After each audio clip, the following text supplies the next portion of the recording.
Bon, salut à toutes et à tous, c'est Manu pour la chaîne de Sousa Carp, j'espère que vous allez bien. Aujourd'hui on va se faire un petit tuto. Alors en fait j'ai perdu une pige de sondage qui a coulé malheureusement, mais il y a déjà quelques mois de ça. C'était donc des piges que j'avais fait en tubiro, que j'en manchais un peu de force et tout. Et puis dernièrement j'ai regardé une vidéo de la chaîne Big Bang TV, je pense que pour certains vous allez connaître sûrement, où il utilisait en fait du tubiro aussi. Donc ça c'est un produit que j'avais de toute façon et c'est comme ça que j'ai fait par le passé.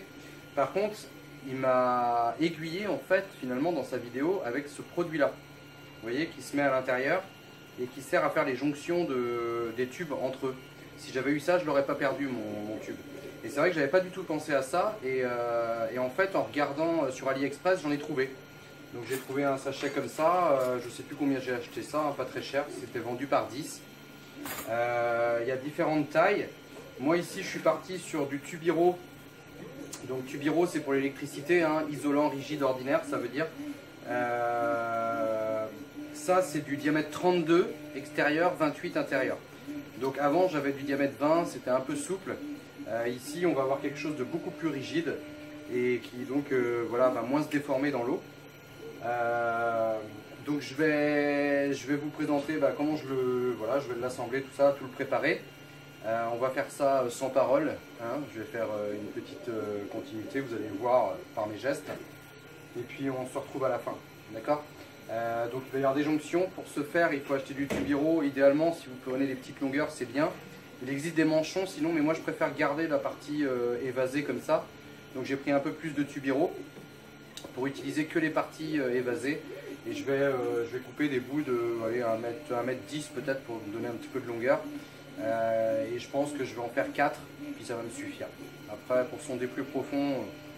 Donc voilà, donc après d'un bout je vais venir mettre un plomb, quelque chose de dur, pour que quand je tape au fond comme ça, il n'y a pas de le plastique s'abîme pas, et puis que ça fasse un poids en même temps à l'est pour descendre, et puis que ça réponde bien quoi, quand on tape, que ça résonne bien dans le tube pour donner les informations.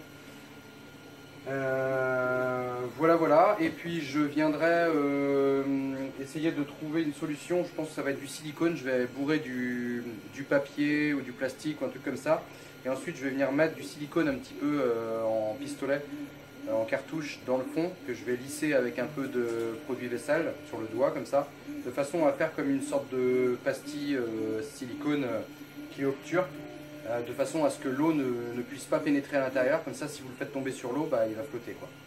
Voilà, allez c'est parti.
Voilà, ça fait bizarre une vidéo de Manu No sous ses carpes qui parle pas. Je vous l'accorde, ça va faire du bien à ceux qui en ont marre de m'entendre. Donc, je vais vous... Voilà, j'ai fini, j'ai fait mes 4 bouts. J'ai mis un plomb ici de 170 grammes. Là, j'ai chauffé avec mon petit chalumeau, mais vous pouvez faire ça sur au-dessus du gaz, hein, ça marche bien aussi. Alors, vous voyez, ça noircit très vite par contre, donc il faut faire attention, mais bon, après, voilà. J'ai quand même mis du silicone ici, hein, parce que l'eau peut passer à côté du plomb, donc là, elle est bloquée. Alors, je sais pas si l'air emmagasiné ici est suffisant à porter mon plomb de 170 grammes ou si je lâche celui-ci, il va couler. Affaire à suivre, mais en tout cas, c'est important d'avoir du poids au bout pour bien que ça descende bien. Et puis voilà, donc il faut faire aussi un petit peu attention, quoi. Ici, donc j'ai fait le petit trait comme je vous montrais dans la vidéo, c'est pour vous dire en fait à quel niveau, j'ai pris une petite marge même d'ailleurs, à quel niveau je calais mon papier qui me sert justement à ce que le silicone ne tombe pas dans, voilà, dans le tuyau, quoi. Donc ensuite je silicone, après je prends un petit pinceau. De ce côté là j'ai réussi à lisser avec le doigt, non je sais plus c'est de quel côté. J'arrivais à lisser avec le doigt et l'autre avec un pinceau enduit de liquide vaisselle pour pas que ça colle. Donc dans la vidéo à un moment je vous fais ça comme ça en vous montrant les deux extrémités parce que le dernier bout, vous n'êtes pas obligé de prendre avec un bout évasé, ou parce que par exemple vous avez des chutes. Alors si vous avez des chutes, au lieu de prendre un tube de plus, bah, dites-vous bien que vous pouvez faire avec le restant, parce que souvent c'est des tubes de 2 mètres, 3 mètres. Dans un tube vous pouvez en faire 2, sauf que vous aurez un côté évasé, un côté et du coup un bout non évasé, mais le bout non évasé peut vous servir pour la pige finale, on va dire. Donc l'idée voilà, c'est que après moi je me sers de ça après pour aller tâter quand je vais en flotte tube ou en bateau. Donc là, clac. Je sais pas comment tu t'appelles, Big Bang TV, et je te remercie d'avoir fait ta vidéo au sujet. Toi c'était un truc pour aller avec des tubes pour aller amorcer plus loin, mais du coup ça m'a donné l'idée de ça et franchement je suis content, merci. Donc voilà, tac. Et voilà, et là en diamètre 32 on a quelque chose quand même d'assez rigide. On est donc à peu près à je pense un peu plus de 4 mètres de hauteur. Donc ensuite en fonction du niveau d'eau que vous avez, voilà, vous mettez les autres bouts de côté et puis vous vous servez que de ça. Moi j'aime bien le faire en flotte tube parce que du coup on a les mains libres et donc on peut palmer juste pour se resituer ou choses comme ça, et sinon se pousser avec la pige carrément. Et j'ai vu dans des portions de canal réussir à cerner au moins 200 ou 300 mètres de longueur en très peu de temps, parce que du coup en fait on détecte tout et contrairement même à un éco-sondeur en fait, on est tout de suite dessus, quoi. On sent la pige qui monte, on la sent qui redescend, d'un coup c'est mou, d'un coup c'est dur. Enfin, après vous vous donnez des repères par rapport au bord, mais je vous promets en fait que ça vaut le slide Imagine, quoi, en éco-sondeur, je serais tenté de dire, mais en fait non, c'est tellement palpable que ça donne énormément d'informations. Donc voilà, j'ai mis du temps à la faire, cette petite vidéo tuto, mais j'en ai vraiment besoin, et puis voilà, je me suis motivé d'un coup là, et là maintenant je suis content que ce soit fait. Donc ça fait 4 bouts d'1 mètre 10, je les ai coupés à 1 mètre 10 parce que je me suis dit que j'avais un peu de perte ici, mais de toute façon voilà, on s'en fout. Voilà, et ensuite ça on pourrait s'imaginer, j'ai pas mesuré le diamètre, mais reprendre par exemple un tube PVC en diamètre 80 ou en diamètre 100, où vous venez bouchonner au bout les tubes PVC d'évacuation d'eau là, et puis vous logez tout ça dedans, vous mettez une sangle et puis clac. Moi je vais pas le faire, je pense que je vais juste me contenter de mettre des liens à scratcher autour ou un truc comme ça. Voilà, bon, ce sera tout pour cette vidéo. Je vous dis à mercredi prochain et en attendant, bonne pêche.